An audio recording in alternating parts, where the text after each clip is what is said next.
Hello' everyone, আপোনালোক সকলোকে মই বেদব্ৰত শইকীয়াই আমাৰ ইউটিউব চেনেল প্ৰিপেৰেশ্যন ৰিডিফাইণ্ডলৈ স্বাগতম জনাইছোঁ। এতিয়া প্ৰশ্নটো হ'ল এটা মেথছৰ চলুশ্যন অৰ্থাৎ এটা মেথছৰ কুৱেশ্যনৰ আনচাৰ ৪৫ৰ পৰা ৫০ ছেকেণ্ডৰ ভিতৰত উলিওৱাটো সম্ভৱ হয়নে? তেন্তে উত্তৰ হিচাপত মই ক'ম যে নিশ্চিতভাৱে সম্ভৱ হয়। হয়তো কিছুমান কুৱেশ্যনৰ চলুশ্যন তাতোতকৈ কম সময়ত উলিওৱাটো সম্ভৱ হয়, যদিহে আপোনালোকৰ কেলকুলেশ্যনৰ ওপৰত কমাণ্ড থাকে, কেলকুলেশ্যন স্কিল ভাল, লগতে আপোনালোকৰ বেছিক কনচেপ্ট ক্লিয়াৰ থাকে, অৰ্থাৎ বেছিকৰ ওপৰত প্ৰপাৰ নলেজ থাকে, আৰু লগতে আপোনালোকৰ মেথছৰ ওপৰত যদি প্ৰেক্টিছ ভাল, তেতিয়া নিশ্চিতভাৱে 70 to 80% মেথছৰ কুৱেশ্যনত চলুশ্যনবিলাক খুব কম সময়ত অৰ্থাৎ ৪৫ৰ পৰা ৫০ ছেকেণ্ডৰ ভিতৰত উলিওৱাটো পচিবল হয়। শুনিবলৈ ভাল যে এটা মেথছৰ কুৱেশ্যন ৪০ ছেকেণ্ড, ৪৫ ছেকেণ্ড বা ৫০ ছেকেণ্ডত আনচাৰ উলিওৱা হৈছে, কিন্তু আচলতে তাৰ কাৰণে যথেষ্টখিনি কাম কৰিবলগীয়া হয়। আৰু এটা ইম্পৰ্টেণ্ট কথা, মেথছত যিমান দূৰ পাৰি ষ্টেপবিলাক স্কিপ কৰিবলৈ ট্ৰাই কৰিব লাগে। অৰ্থাৎ এটা মেথছ বহুত বেছি দীঘলীয়াকৈ নকৰি যিমান কম লিখিলে মেথছৰ কুৱেশ্যনটোৰ আনচাৰ উলিওৱাটো সম্ভৱ হয়, সিমানটো লিখিলে বহুত তাত সময় বাচে। যদিহে ষ্টেপ স্কিপিং কৰা নাযায়, তেতিয়া এটা মেথছ যিমান দীঘলকৈ কৰিবলৈ যোৱা যাব, তাত সিমান বেছি টাইম কনজিউম কৰিব। যিহেতু কম্পিটিটিভ এক্সাম এটাত সময়ৰ বহুত বেছি মূল্য আছে, গতিকে ষ্টেপ স্কিপিং কৰিলে তাত সময়টো বচোৱাটো সম্ভৱ হয়। ভিডিঅ'টো আৰম্ভ কৰাৰ আগতে মই মেথছৰ লগত জড়িত আৰু দুটামান কথা ক'বলৈ বিচাৰিছোঁ। ১ৰ পৰা ২৫লৈকে স্কোৱাৰখিনি, আৰু যদি পৰা যায় অৰ্থাৎ যদি সম্ভৱ ১ৰ পৰা ৩০লৈকে স্কোৱাৰখিনি মনত ৰাখিব পাৰিলে ভাল, আৰু লগতে ১ৰ পৰা ১৫লৈকে আৰু যদি সম্ভৱ হয় ২০লৈকে কিউবখিনি মনত ৰাখি থ'ব পাৰিলে বেলেগতকৈ এক্সামত বহুত বেছি এডভান্টেজ পোৱা যায়। লগতে মেথছ বিষয়টো ভাল পাবলৈ শিকিলে ভাল, তেতিয়া এটা মেথছৰ চলুশ্যন কৰি তাত আমেজটো পোৱা যায়। আৰু বহুত মানুহে আচলতে মেথছ বস্তুটোলৈ ভয় কৰে, কিন্তু মই কওঁ যে মেথছ বিষয়টো এটা বহুত বেছি স্ক'ৰিং মাৰ্কছ হয়। অৰ্থাৎ মেথছত যদি আপোনাৰ ভাল কমাণ্ড থাকে, তেতিয়া তাত স্ক'ৰ কৰিবৰ কাৰণে বহুত বেছি সুবিধাজনক হয়। এই ভিডিঅ'টোৰ জৰিয়তে মই ADRE 2.0ৰ গ্ৰেজুৱেশ্যন পেপাৰখনৰ এৰিথমেটিক পাৰ্টটোৰ চলুশ্যনখিনি দেখাবলৈ লৈছোঁ, আৰু পাছৰ ভিডিঅ'টোত আপোনালোকৰ সুবিধা হোৱাকৈ এডভান্স মেথছৰ পাৰ্টটো আপলোড কৰিম। ভিডিঅ'টোত মই কেনেদৰে কুৱেশ্যনবিলাক পৰীক্ষাত অৰ্থাৎ এক্সাম হলত কৰিবলৈ ট্ৰাই কৰোঁ বা কেনেধৰণে মেথছৰ কুৱেশ্যনখিনি হেণ্ডেল কৰোঁ, সেই বিষয়ে দেখাবলৈ লৈছোঁ। বাকী যদি আপোনালোকে কিবা বুজি নাপায়, তেন্তে পাছত কনচেপ্ট ক্লাছত সেই বিষয়ে ভালকৈ বুজাবলৈ চেষ্টা কৰিম। মই পুনৰবাৰ কৈছোঁ যে মই কেনেধৰণে পৰীক্ষাত মেথছত সময় বচাবলৈ চেষ্টা কৰোঁ, সেই বিষয়েহে দেখাব লৈছোঁ। যদি আপোনালোকে কিবা বুজি নাপায়, তেন্তে পাছৰ ভিডিঅ'ত কনচেপ্ট ক্লাছত সেই বিষয়ে বুজাবলৈ চেষ্টা কৰিম। কুৱেশ্যনবিলাকৰ চলুশ্যনবিলাক স্মাৰ্ট চলুশ্যন হ'ব, অৰ্থাৎ এক্সাম অৰিয়েণ্টেড চলুশ্যন হ'ব। ইয়াতে মই কোনো ধৰণৰ কনচেপ্টৰ বিষয়ে নুবুজাওঁ, কেৱল মাত্ৰ এক্সামত এটা মেথছৰ কুৱেশ্যনৰ চলুশ্যন কৰোঁতে কেনেধৰণে টাইম ছেভ কৰিব পাৰি, সেই বস্তুটোৱে দেখাম। যিহেতু কুৱেশ্যনবিলাক মিক্স পেটাৰ্ণত আহিছিলে, সেইবাবে মই মেথমেটিক্সৰ কুৱেশ্যনবিলাকত ৰেড চাৰ্কল কৰি থৈছোঁ, যাতে কুৱেশ্যনবিলাক বিচাৰি ফুৰোঁতে সময় নষ্ট নহয়। পেপাৰখনত ফাৰ্ষ্ট কুৱেশ্যনটো ৯ নম্বৰৰ পৰা ষ্টাৰ্ট হৈছে। কুৱেশ্যনটোত ৰিমাইণ্ডাৰৰ কথা সুধিছে। -46ক 3ৰে ডিভাইড কৰিলে 3 ষোল্ল 48 -16 বাৰ যাব আৰু -46ৰ পৰা -48 বিয়োগ কৰিলে ৰিমাইণ্ডাৰ 2 পোৱা যাব, অৰ্থাৎ ভাগে 2 পোৱা যাব। এতিয়া নেক্সট কুৱেশ্যনটোলৈ আগবাঢ়োঁ।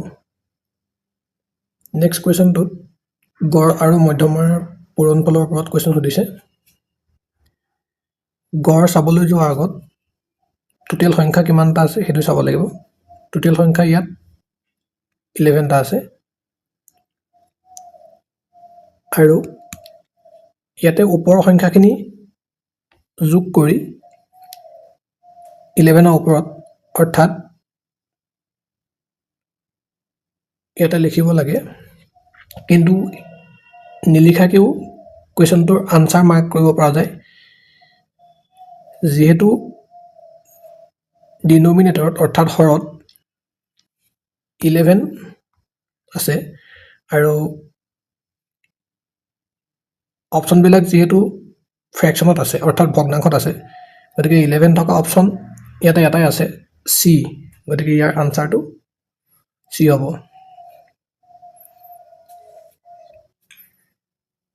নেক্সট চিম্প্লিফিকেশ্যনৰ ওপৰত এই কুৱেশ্যনটো আহিছে। ইয়াতে চিম্প্লিফিকেশ্যন কৰিবলৈ গ'লে ওপৰত 16 আৰু 16 অৰ্থাৎ যোগ কৰিলে 32 পোৱা যাব আৰু 32 যিহেতু আৰু এটা 32 ইয়াত পূৰণ হ'ব কাৰণ স্কোৱাৰ আছে আৰু তলত 16 পূৰণ 16 আছিলে, এতিয়া 16 কাট খালে আৰু 16 দুবাৰ যাব, 2 32 64 হ'ব, 64 হ'ব। অপশ্যন ডি হ'ব। ইয়াত পাৰ্চেণ্টেজটো মই এটা কাৰণে ইগন'ৰ কৰিছোঁ, যিহেতু অপশ্যনবিলাক বেলেগ বেলেগ আছে। এতিয়া নেক্সট কুৱেশ্যনটোলৈ আগবাঢ়োঁ।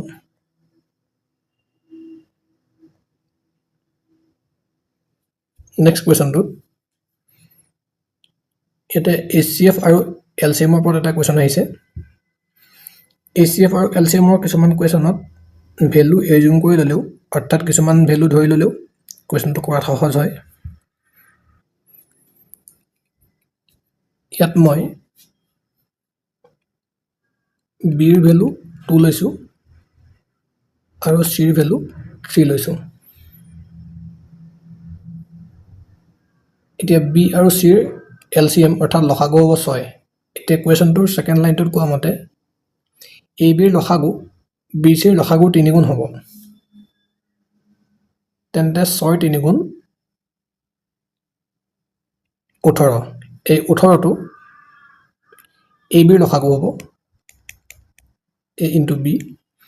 যিহেতু বি ইয়াতে মই 2 ধৰি লৈছিলোঁ, গতিকে এৰ ভেলুটো 9 হ'ব লাগিব, তেতিয়াহে 18 হ'ব ৰাইট হেণ্ড চাইডে।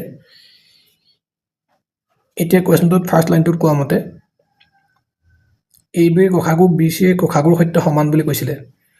এতিয়া ইয়াতে ভালকৈ চালে দেখা যাব যে এ বিৰ গসাগু অৰ্থাৎ 9 আৰু 2 গসাগু 1 হয় আৰু বি চিৰ গসাগু একেই হয়, অৰ্থাৎ কুৱেশ্যনটো কোৱা মতে এ বি আৰু বি চিৰ গসাগু সমানে হয়। গতিকে কুৱেশ্যনটো ডাইৰেক্টলি সোধা মতে চি আৰু এ ৰেচিঅ' সুধিছে। ইয়াতে চি ইজ টু এ চালে চিৰ ভেলুটো ইয়াতে 3 আৰু এৰ ভেলুটো 9 পোৱা গৈছিলে, গতিকে 3:9 কৰিলে 1:3 হ'ব। অপশ্যন ডি হ'ব ৰাইট আনচাৰ। এতিয়া নেক্সট কুৱেশ্যনটোলৈ আগবাঢ়িছোঁ।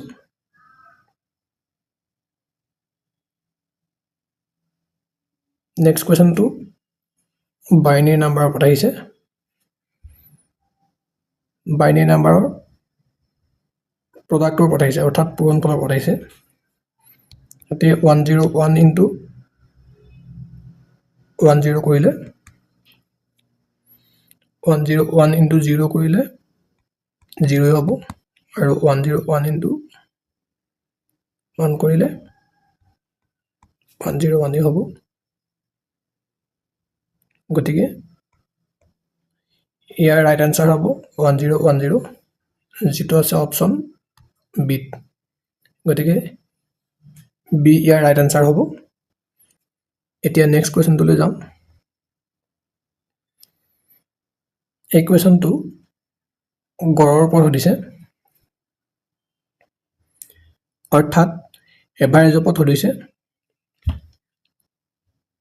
এটা 9টা সংখ্যাৰ গড় দিয়া আছে প্ৰথম 5টাৰ 10 দিয়া আছে আৰু শেষৰ 5টাৰ 8 দিয়া আছে প্ৰথম 5টাৰ 5 10 গুণ 50 আৰু শেষৰ 5টাৰ 5 8 গুণ 40 টোটেল কাউন্ট কৰিলে 50 আৰু 40 90 হ'ল আৰু 9টা গড় 9 আছিলে গতিকে 81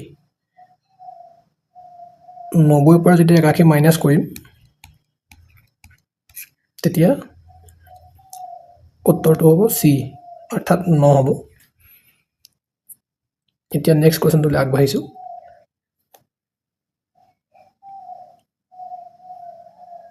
next কোৱেশ্চনটো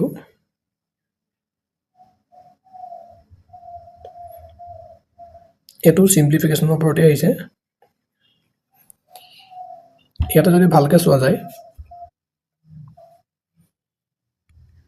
1 plus 2 root 2 plus 3 root 3 আৰু তলত যদি আমি দুই এটা কমন লওঁ তেতিয়া 1 plus 3 root 3 plus 2 root 2 থাকিব আৰু যদি এতিয়া সক ওপৰত আৰু তলত কাটিব পৰা হৈ গ'ল সেম ডিজিট আছে গতিকে ওপৰৰ সংখ্যাটো তলৰ সংখ্যাটো কাটি দিলো ইয়াত থাকিলে 1 plus 1/2 আৰু 1 plus 1/2 মানে 2 গুণ 2 1 3 অৰ্থাৎ 3/2 ইয়াৰ ৰাইট আনসাৰ হ'ব সি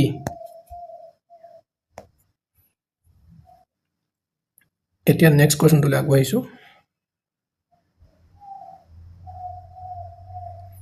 নেক্সট কোৱেশ্চনটো সিম্পলিফিকেশনৰ ওপৰতে আছে মই আগতো ভিডিওটোত কৈ আহিছো যে স্কোয়াৰ আৰু কিউব যদি মনত থাকে 1 ৰ পৰা 20 25 30 লৈকে অলমোস্ট বহুতখিনি ক্ষেত্ৰত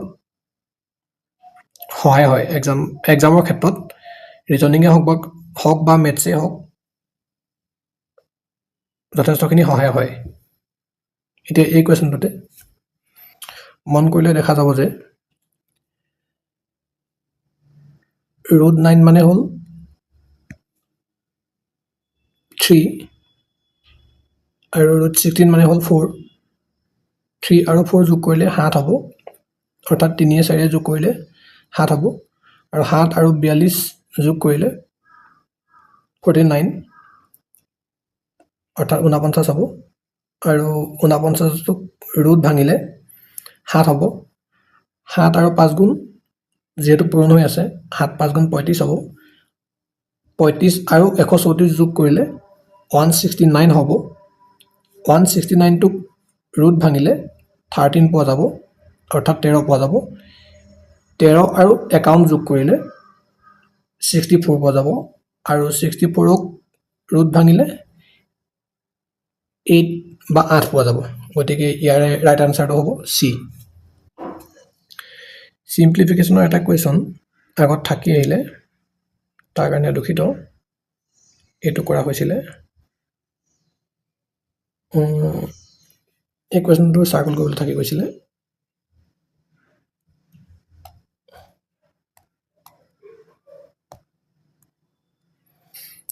এই কোৱেশ্চনটোত যদি ভালকে লক্ষ্য কৰো ইয়াতে অপচন বিলাকত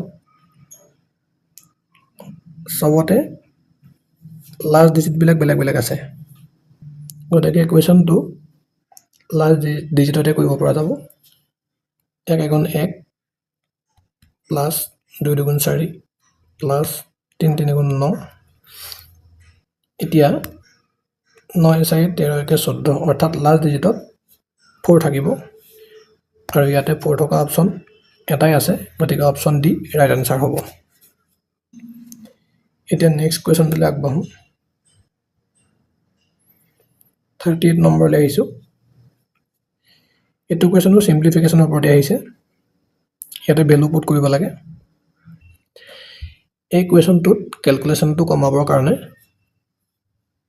মই ইয়াতে দুই এটা কমন লম তেতিয়া 3a plus b হ'ব আৰু তলত যদি দুই এটা কমন লওঁ 2a minus b হ'ব এতিয়া 2 আৰু 2 কাটি দিলোঁ এতিয়া ইয়াতে ভ্যালু পুটিং কৰিব পৰা যাব ভ্যালু পুটিং কৰিলে ক্যালকুলেশনটো এতিয়া কম হ'ব যদি মই কোৱেশ্যনটোত থকা মতে ভ্যালু পুটিং কৰিলোহেঁতেন তেতিয়া অলপ হলেও ক্যালকুলেশন বাঢ়িলেহেঁতেন এতিয়া a ভ্যালুটো ইয়াতে 4 দিয়া আছে আৰু b ভ্যালুটো 3 দিয়া আছে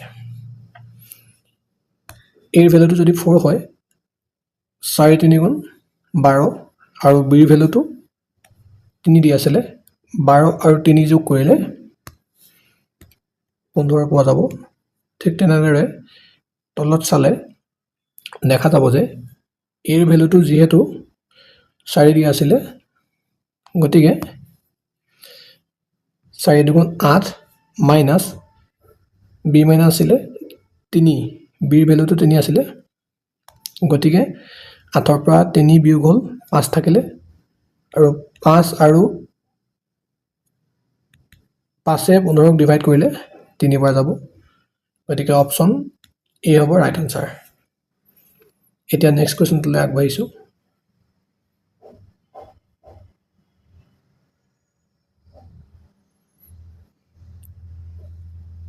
কোৱেশ্যনটোত ৰুটৰ কথা আহিছে ইয়াতে পুনৰ স্কোৱাৰ ব্যৱহাৰ হৈছে 169 ৰ স্কোৱাৰটো হ'ব 1.3 আৰু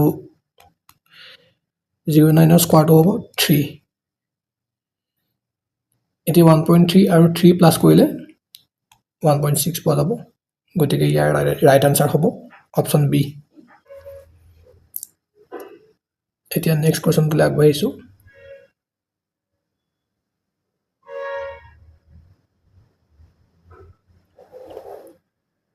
এই কোৱেশ্যনটো ক'বলৈ গ'লে এলচিএমৰ ওপৰত আহিছে এ বিৰ এই ঘণ্টাটো 30 মিনিটৰ মূৰে মূৰে আৰু বিৰ ঘণ্টাটো প্ৰতি 30 মিনিটৰ মূৰে মূৰে বাজি উঠে দুইটা ঘণ্টাই 6 AM একেলগে বাজি উঠিলে নেক্সট কেতিয়া বাজিব এইটো সুধিছে এনেকুৱা কোৱেশ্যনবিলাকত এলচিএম ল'বলগীয়া হয় 30 আৰু 25 ৰ এলচিএম যদি ভালকৈ চোৱা যায় তেতিয়া 150 হ'ব 30 আৰু 25 ৰ এলচিএম হ'ব 150 মিনিট অৰ্থাৎ 150 মিনিটত যদি 60 মিনিটে এঘণ্টা হয় তেন্তে 150 মিনিটে 2 ঘণ্টা 30 মিনিট হ'ব অৰ্থাৎ নেক্সট দুইটা ঘণ্টা 2 ঘণ্টা 30 মিনিটৰ পাছত বাজিব 6 লগত 2 ঘণ্টা 30 মিনিট যোগ কৰিলে 8টা 30 হ'ব গতিকে অপশ্যন বি হ'ব এতিয়া নেক্সট কোৱেশ্যনটো আগবাঢ়িছোঁ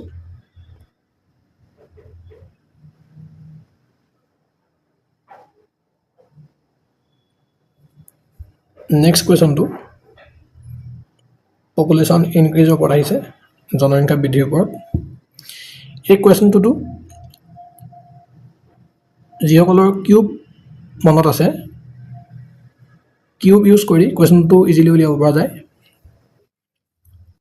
কোৱেশ্যনটোত কোৱা মতে প্ৰতি বছৰে যিহেতু জনসংখ্যা 10% কে বৃদ্ধি পায় অৰ্থাৎ 10 ৰ পৰা 11 এনেকৈ 3 বছৰ হ'ব আৰু লগত 10,000 মাল্টিপ্লাই হ'ব যেহেতু 10 কিউবৰ ভ্যালুটো